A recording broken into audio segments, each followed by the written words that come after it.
This is a jazzy, slightly spooky piece that is really popular. I think most of my students chose it for their CPs. It's got lots of detail though, you've got to be really careful. Almost every bar has got accents, or there's some staccato thrown in, or there's slurs in one hand and accents in the other.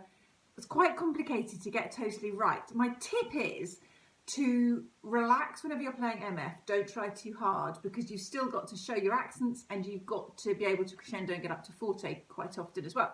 So stay chill on the MFs. Accents don't have to be crazily harsh in this, because if you did, you constantly would be doing this and it would just be too much.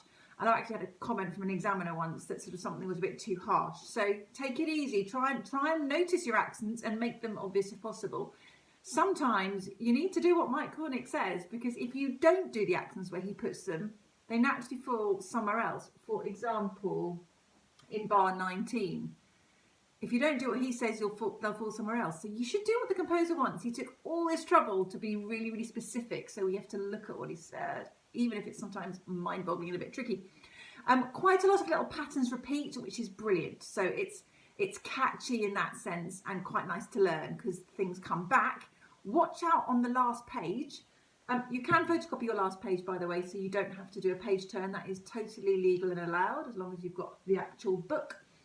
Bar 33 and bar 37, the rhythms are different and they catch people out. So watch out for that and check the video again.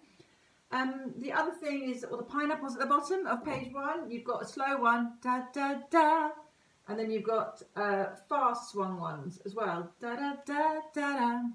So first pineapple da, and then do do do do do. Wrong tune, but you know what I mean, rhythm wise. I love.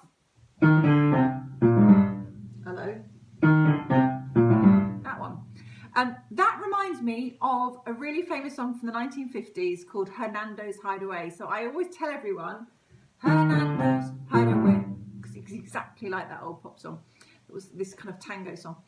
So remember that film noir is not a happy thing. Lots of people go, oh, it's a happy piece, this is great. It's a slightly sinister, slightly moody film noir piece. It's more like a detective thing, and the accents are sudden and a bit scary. It's not supposed to be this happy, jolly piece. There's loads of detail in it, loads of dynamics to get right, so try your best to get all your detail in. And here is a slow motion recording now.